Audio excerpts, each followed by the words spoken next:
Hola, ¿qué tal? Dios les bendiga. Bienvenidos a este canal de la Iglesia Bautista Central de Ciudad Obregón, Sonora. Esto es Escuela Dominical, estudios bíblicos indicados especialmente para jóvenes y adultos. Dice la palabra de Dios: y conoceréis la verdad, y la verdad os hará libres, en Juan 8:32. Este es el estudio número 1 de Ageo. De hecho, es el único estudio. El libro de Ageo es un libro muy cortito, muy pequeño, entonces es el único estudio de Ageo, correspondiente al día domingo 1 de agosto de 2021. El tema es el mensajero de la reedificación. Recuerden que cada domingo a las 10 de la mañana les tenemos nuevos estudios, no se los pierdan. Es muy importante que usted conozca de la palabra de Dios. Bien, vamos a leer. Les invito a que abran sus Biblias en el libro de Ageo. La lectura base es Ageo del 1 al 7, del 1:7 al 2:9, ¿sí? Del capítulo 1, versículo 7, hasta el capítulo 2, versículo 9. Pero aquí se va a leer del capítulo 1, versículos del 1 al 6, porque nos sirve como contexto de este estudio.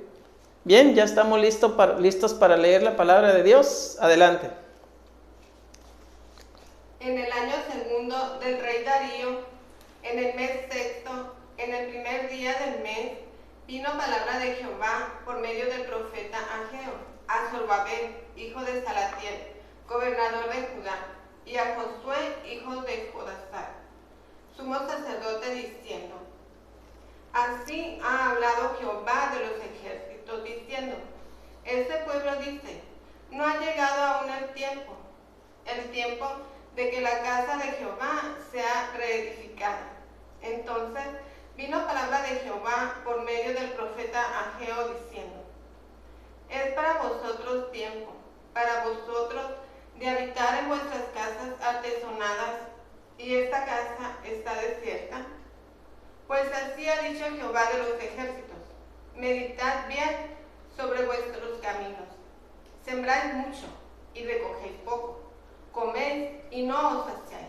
Bebéis y no quedáis satisfechos. Os vestís y no os calentáis. Y el que trabaja a jornal recibe su jornal en saco roto. Amén. Dios bendiga su palabra. Muy bien, vamos a orar para poner este tiempo en las manos de Dios. Les invito a ponerse en actitud de oración. Bendito Dios y Padre Celestial, te damos gracias, mi Dios, por este tiempo que nos permites estar aquí exponiendo tu palabra, y te pedimos que sea de gran bendición para cada persona que le preste atención, que sirva de edificación para tu iglesia, mi Dios. Ponemos todo en tus manos, perdona nuestros pecados, en el nombre de tu Hijo amado, nuestro Señor y Salvador Jesucristo. Amén. Muy bien, pues entramos a la introducción de este estudio. Les invito a que tengan sus Biblias ahí preparadas para que corroboren las citas. Vamos a empezar entonces acerca de Ageo. Ageo, el personaje, ¿verdad? Bien, Ageo junto con Zacarías y Malaquías, ¿sí?, constituyen tres profetas que vinieron después del exilio babilónico. ¿Ok? Entre los llamados 12 profetas menores están entonces Ageo, Zacarías y Malaquías. Ageo fue contemporáneo de Zacarías. Eso lo puede ver usted en Ageo 1:1, en Zacarías 1:1. ¿Ok? También podemos decir que antecedió a Malaquías por alrededor de 100 años. Este profeta Ageo. Bien, el periodo, fíjense bien, el periodo del exilio babilónico forma las circunstancias generales detrás del libro de Ageo. Sin entender la importancia, o sea, si nosotros no entendemos la importancia que el templo de Jerusalén llegó a tener para la fe de ese pueblo de Israel, bueno, entonces sería difícil para nosotros entender la importancia que tenía reedificar ese templo, ¿sí? O sea, nos están dando a entender pues de que tenía una gran importancia el templo para el pueblo de Israel, ¿verdad? Que el templo estuviera bien en condiciones, ¿verdad? De ser utilizado. Muy bien.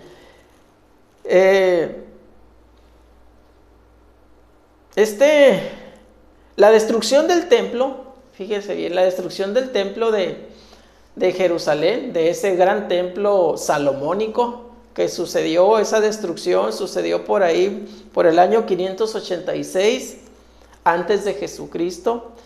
¿Qué representó esa destrucción para el pueblo de Israel? Esa destrucción de su templo, bueno, era poco menos que el golpe de muerte. Poco nada más, tan solo un poco menos de un golpe de muerte representó esa destrucción de ese templo para el pueblo de Israel. Para la religión tradicional de ese pueblo. Muy bien. Con ese trasfondo general ocurre la restauración. Y viene el momento bonito, ¿verdad? Un momento agradable, la restauración de ese templo. ¿Bajo el liderazgo de quién? De Zorobabel.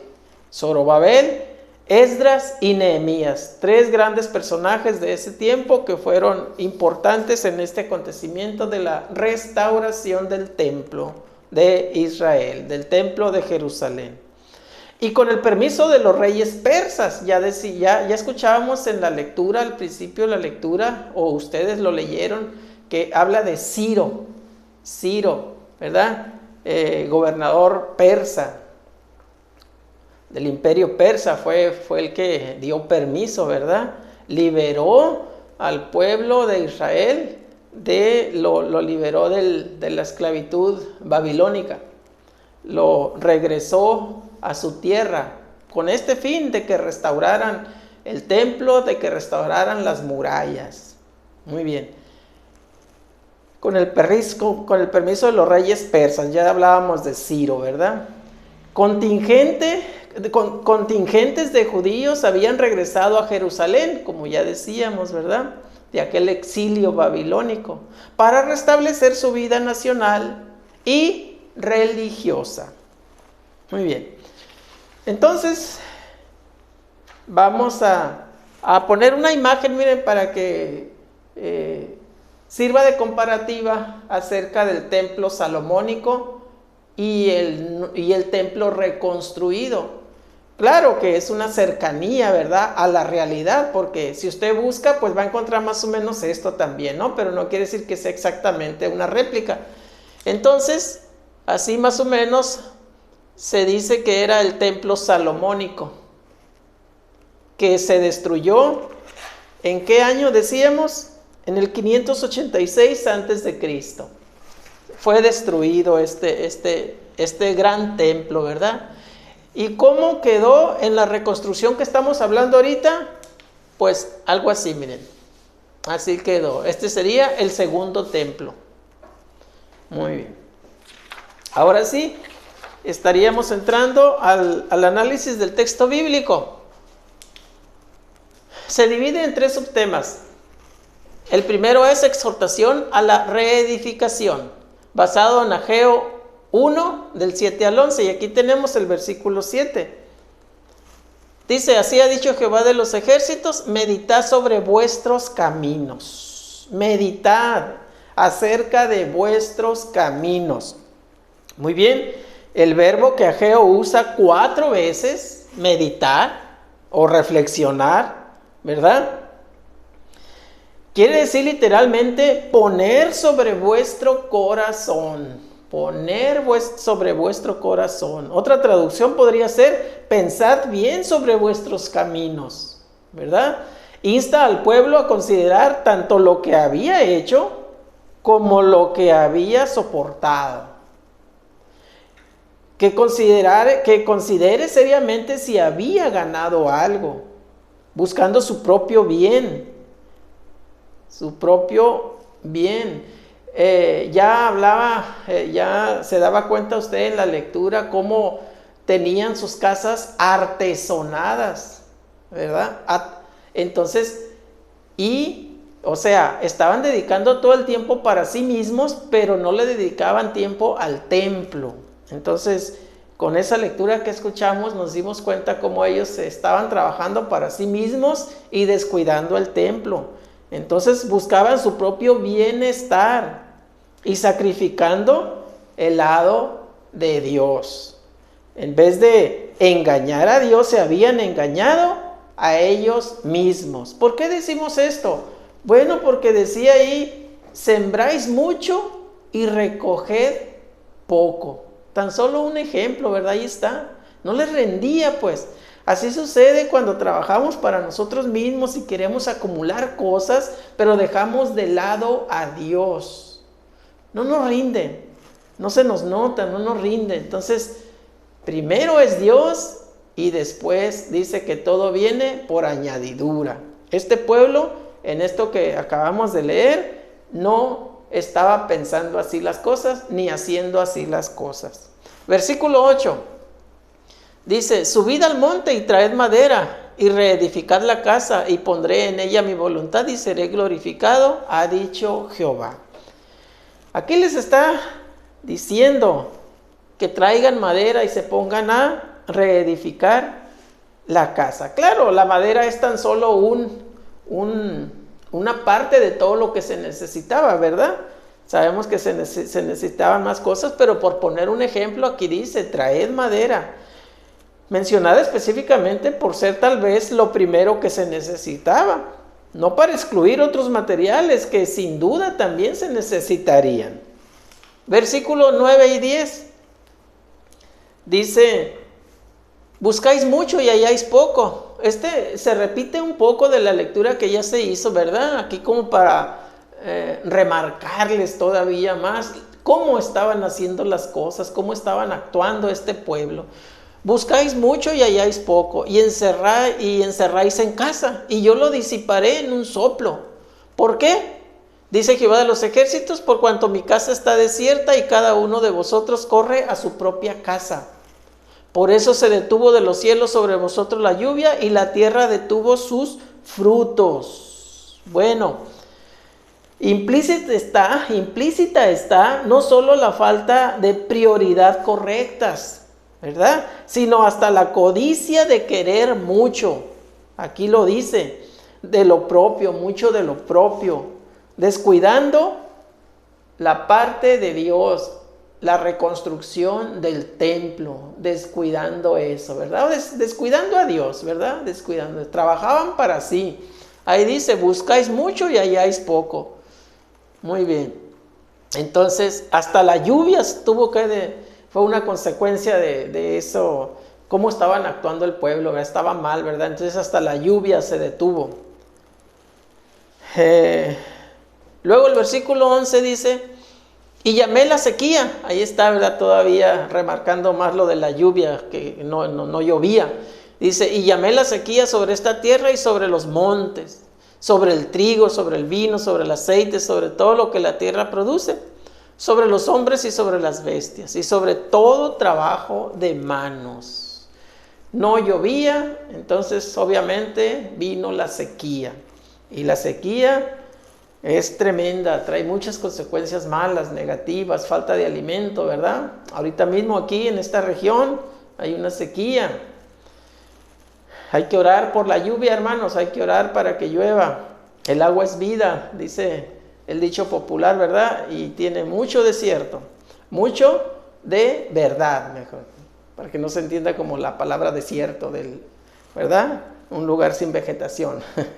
Bien, seguimos entonces y ahora estaríamos entrando al subtema número 2, manos a la obra, basado en Ageo 1 del 12 al 15. Bien, aquí tenemos el versículo 12, dice, y oyó Zorobabel, hijo de Salatiel, y Josué, hijo de Josadac, sumo sacerdote, y todo el resto del pueblo, la voz de Jehová, su Dios, y las palabras del profeta Ageo, como le había enviado Jehová su Dios, y temió el pueblo delante de Jehová. Bueno, aquí hay una buena noticia, ¿verdad? Al final dice, temió el pueblo delante de Jehová. Perfecto, por eso el subtema es manos a la obra. Bueno, aquí respecto al versículo 12, dos líderes específicos. ¿De quién estamos hablando? De Zorobabel y de Josadac, ¿verdad? Más el remanente del pueblo, ¿quiénes? Los que habían regresado del exilio, ¿verdad? Muy bien, entonces, con lo que llega a ser el término técnico del periodo post-exílico, ¿ok? Esta palabra es a lo mejor muy técnica, ¿verdad? Se refiere post-exílico, después del exilio, ¿verdad? Usted lo puede comprobar acerca de esto, profundizar más en Isaías 10, 21 y 22, en Zacarías 8, 6 y en Miqueas 2, 12, ¿verdad? Entonces, se refiere a todos aquellos que habían retornado del destierro, ¿ok? Que habían regresado de Babilonia, pues. Versículo 13, dice, entonces Ageo, enviado de Jehová, habló por mandato de Jehová al pueblo, diciendo, yo estoy con vosotros, dice Jehová. Bueno, yo estoy con vosotros. Ahí están esas palabras tremendas de gran significado, ¿verdad? Imagínese, hermano, que Dios le dice, yo estoy contigo. De hecho, sí nos dice, ¿verdad? Pero que usted lo sintiera más palpablemente. Pero en la fe sabemos, ¿verdad? Sabemos de que Dios está con nosotros. Pero aquí es un poco diferente, pues, porque los profetas traían la palabra viva de Dios, la palabra, Dios les hablaba directamente a ellos y ellos eran intérpretes, y ahí está diciendo, yo estoy con vosotros, ¿verdad? Ok, entonces hace recordar la promesa de Jesús en Mateo 28, 20. He aquí, yo estoy con vosotros todos los días hasta el final del mundo. Ahí es las palabras de Cristo, ¿verdad? Señala que apenas un pueblo demuestra la disposición de obedecer, entonces Dios se apresura a asegurarle que está y estará con ellos. Esa es la promesa de Dios. Vive en mi voluntad, haga de cuenta que le dice Dios, vive en mi voluntad y yo estaré contigo. Así, es la promesa, es la promesa. Y la presencia de Dios es la mejor de las bendiciones. ¿Será así? Por supuesto, ¿verdad? La presencia de Dios es la mejor de las bendiciones. ¿Por qué? Porque pues de ahí se desprenden muchas otras bendiciones, ¿verdad? Muchas otras bendiciones. Realmente incluye a las demás. Sirve como garantía del éxito, a pesar de los enemigos que haya. Y usted puede constatar esto por allá en Romanos 8, 31. Como dijo también un gran personaje, Calvino, la ayuda divina es la esperanza segura de un resultado feliz. Muy bien, versículo 14 dice, y despertó Jehová el espíritu de Zorobabel, hijo de Salatiel, gobernador de Judá, y el espíritu de Josué, hijo de Josadac, sumo sacerdote, y el espíritu de todo el resto del pueblo. Y vinieron y trabajaron en la casa de Jehová de los ejércitos, su Dios. Bueno, entonces Jehová Dios despierta el espíritu, dice ahí, ¿verdad? El espíritu de presteza, o sea, de prontitud, rapidez, ¿verdad? Y de perseverancia en la buena obra. ¿Cuál es la buena obra en este caso? La reconstrucción del templo. Realmente todo buen impulso, fíjese bien, como toda buena dádiva, dice la palabra de Dios, y todo don perfecto, según Santiago 1:17, viene ¿de dónde? De lo alto, ¿verdad? Dice allá en Santiago 1:17. Toda buena dádiva y todo don perfecto. Entonces es obra directa de Dios por su espíritu, por su espíritu. Versículo 15 dice, en el día 24 del mes sexto, en el segundo año del rey Darío. Aquí está Darío, el emperador, ¿verdad? Darío, el emperador persa, que dio luz verde a la salida del pueblo de Israel de aquella esclavitud babilónica.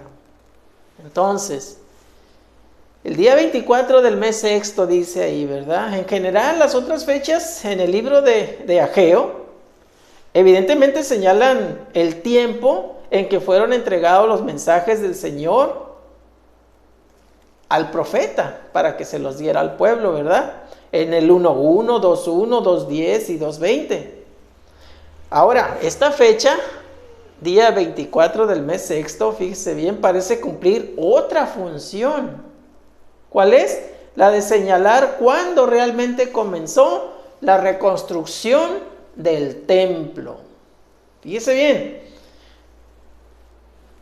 no empezó esta reconstrucción luego que llegaron los del exilio babilónico, no. ¿Qué se pusieron a hacer? Se pusieron a hacer sus propias casas, se pusieron a sembrar mucho, aunque recogieran poco, ¿verdad? Después les escaseó la lluvia. ¿Por qué? Porque estaban actuando mal, ¿verdad?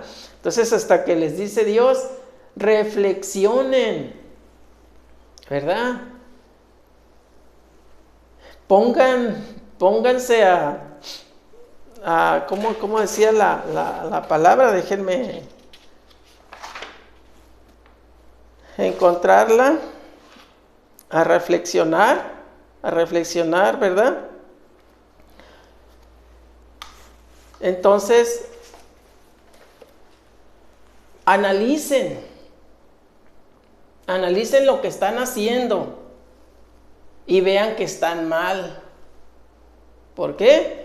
Bueno, en pocas palabras, porque estaban dedicándose todo su trabajo, toda su mano de obra para ellos mismos y estaban dejando de lado lo que es la reconstrucción del templo.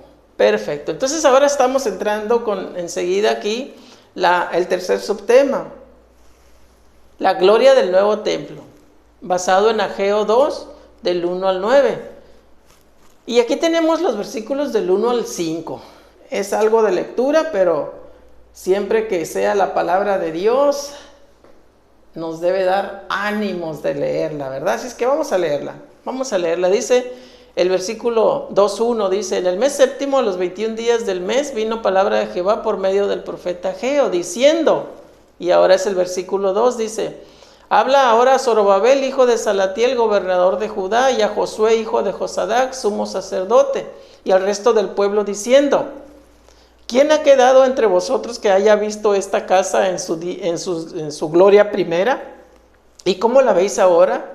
¿No es ella como nada delante de vuestros ojos?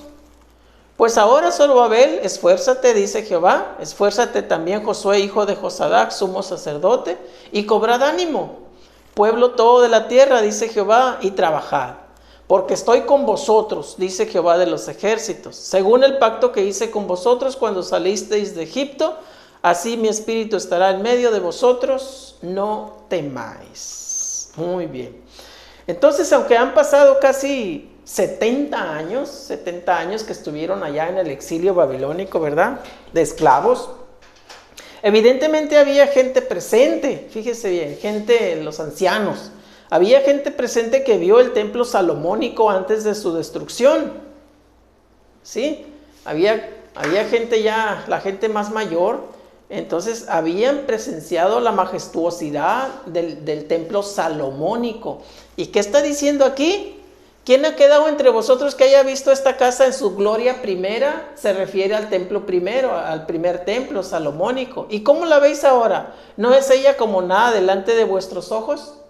¿Qué quiere decir esto?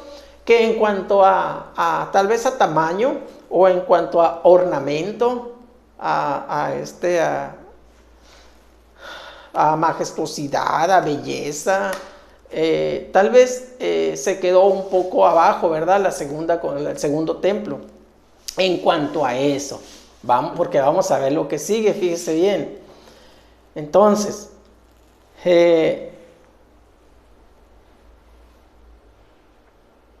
fíjense bien, había entonces varios aspectos que podríamos decir superaban aquellas características del primer templo, superaban a las del segundo templo, varias características, principalmente tal vez el tamaño, ¿verdad? La estética. Pero, fíjese bien, la conexión, fíjese bien, la conexión del Mesías con el segundo templo, compensa los puntos mencionados.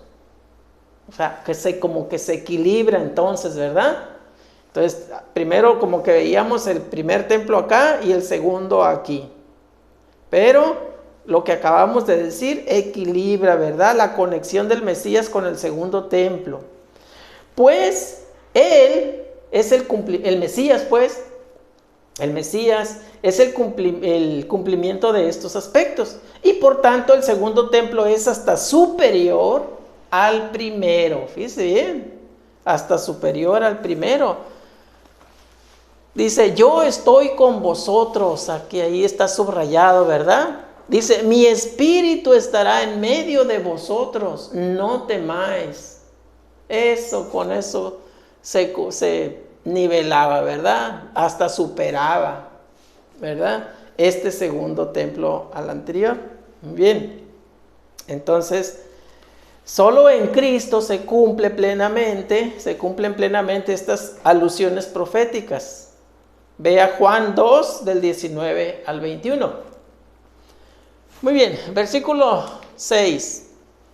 Porque así dice Jehová de los ejércitos, de aquí a poco yo haré temblar los cielos y la tierra, el mar y la tierra seca. ¿Ok? Estremeceré los cielos y la tierra, ¿verdad? De eso habla el versículo.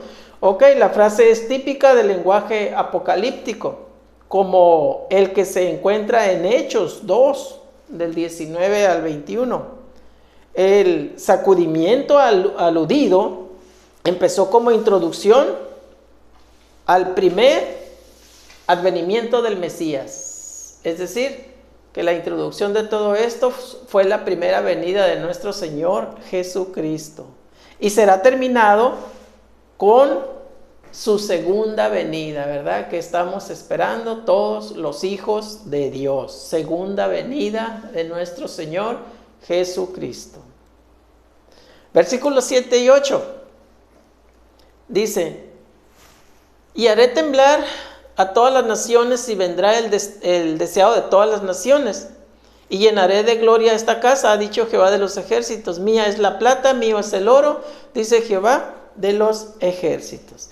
El deseado de todas las naciones, ¿verdad? Ahí está hablando de quién, de Jesucristo, por supuesto, ¿verdad? El deseado de todas las naciones. Es casi inevitable tomarlo como alusión mesiánica, por supuesto, ¿verdad? Alusión mesiánica. Hace eco con Lucas 2:10, que menciona nuevas de gran gozo, que será para todos los pueblos, ¿verdad? Aquí ya no nada más del pueblo de Israel, porque nosotros somos alcanzados por la promesa hecha a Abraham, ¿verdad? Para todos los pueblos, por supuesto que reconocen a Jesucristo como Señor, como su Señor y Salvador de su alma. Dice, llenaré este templo de gloria. Ahí dice, ¿verdad? Llenaré de gloria esta casa, dice ahí. Jehová enriquecerá el nuevo santuario con la gloria de su presencia. Y esto usted puede constatarlo también o complementarlo con Mateo 12:6 y 2 Corintios 4:6 y también en Hebreos 1:2. Y con una prosperidad material, fíjese bien, o sea, de Dios es todo, ¿verdad? Dios es dueño de todo. Dice aquí, mía es la plata y mío es el oro. Él le podía poner cualquier ornamento a ese segundo templo, ¿verdad? Porque ya hemos dicho de que la gente mayor de ese tiempo, tal vez sin poder evitarlo, iban a hacer comparativas del templo salomónico con respecto a este templo. Y por el lado físico de la construcción, pues sí se quedaba abajo este segundo templo, ¿verdad? Nos podemos entender. Pero ya hemos dicho tantas cosas que lo nivelan y aún el segundo templo puede ser hasta mejor que el primero. Muy bien. Versículo 9. La gloria postrera de esta casa será mayor que la primera. Aquí lo está diciendo la misma palabra de Dios, ¿verdad? La gloria. Por supuesto, no está hablando del volumen de construcción, ¿verdad? Pero está hablando de algo mejor. La gloria postrera de esta casa será mayor que la primera.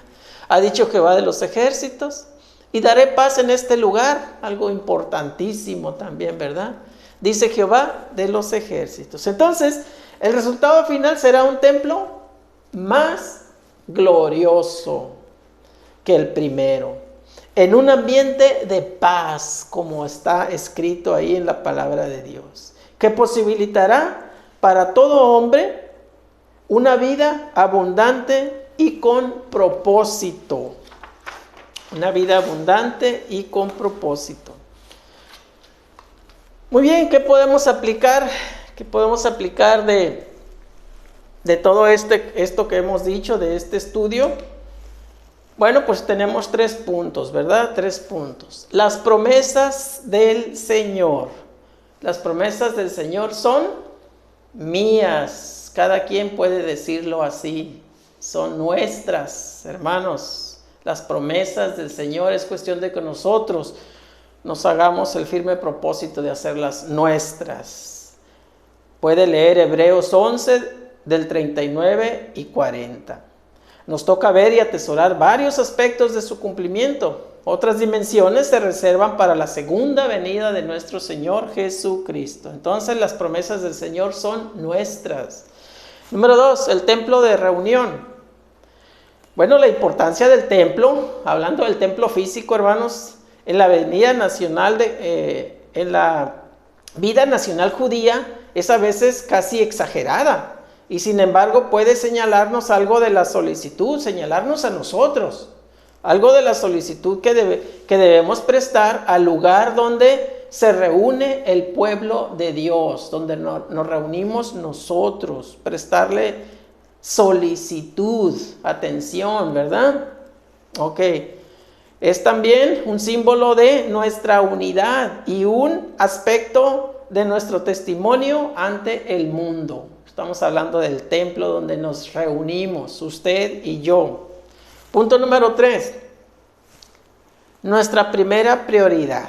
Bueno, las exhortaciones de nuestros ministros o pastores, ¿verdad?, a dar primera prioridad a las cosas de Dios, siguen el ejemplo de aquellos profetas. Poned en primer lugar a Dios, ¿verdad? Necesitamos, al igual que el pueblo de antaño, la voz profética que nos llama a renovar, ponga atención, a renovar nuestra dedicación práctica al Dios de los cielos. ¿Verdad? Este es un llamado al pueblo de Dios, a su iglesia, a la iglesia de Cristo. Bien, nada más le pregunto, ¿usted ya es miembro de la iglesia de Cristo? ¿Pertenece al pueblo de Dios de que estamos hablando? Si es así, perfecto, le felicito. Si no, pues déjeme decirle que es sumamente importante que usted forme parte del pueblo de Dios, porque pues de ahí depende a dónde irá su alma cuando deje este mundo. Solamente hay 2 caminos, a la gloria de Dios o al infierno, así lo dice la palabra de Dios. Entonces, si usted cree que no forma parte del pueblo de Dios, le invito a que en este momento haga una declaración con un corazón sincero y así en 1 minuto usted puede formar parte de ese pueblo de Dios y salvar su alma. ¿Qué tiene que hacer? Pues confesar a Dios con un corazón sincero que es pecador. Arrepentirse de esos pecados y pedirle a Dios que le perdone, ¿verdad? Y algo sumamente importante, imprescindible, abrirle las puertas de su corazón a Cristo y dejarle que entre como Señor y Salvador de su alma. Y listo, así de fácil, así de rápido, así de sencillo. Pero por supuesto con un corazón sincero, si no, pues de nada sirve. Por supuesto que enseguida hay que tratar de vivir en la voluntad de Dios. ¿Y dónde está la voluntad de Dios? En su palabra. Es decir, atender su palabra, la Biblia, ¿verdad? Congregarse en una iglesia evangélica. ¿Para qué? Para que ese crecimiento espiritual que debe de tener sea más fácil. Aquí abajo le dejamos un folleto con más información. Te invito a que lo vea y que lo haga, que lo ejecute, porque sería lo más importante que usted hará en toda su vida. No lo dude. Si no lo ha hecho, así es. Lo más importante que cada persona hace en toda su vida es esto que le acabo de decir, para salvar su alma. Muy bien. Gracias por haber estado con nosotros. Le invitamos a seguir en contacto por este mismo medio al próximo domingo a las 10 de la mañana. Le tendremos un nuevo estudio de la palabra de Dios. Vamos a orar para así quedar despedidos. Nos ponemos en actitud de oración. Bendito Dios y Padre Celestial, te damos gracias, mi Dios, por este tiempo que has hecho posible. Te pedimos que esta tu palabra pueda seguir llegando a muchos corazones necesitados y sirva también para la edificación de tu iglesia. Bendice cada persona que haya visto y que vaya y que en el futuro también le pondrá atención o va a escuchar este estudio. Los ponemos en tus manos, Padre Celestial. Perdona nuestras faltas en el nombre de nuestro Señor y Salvador Jesucristo. Amén. Hasta la próxima. Dios les bendiga.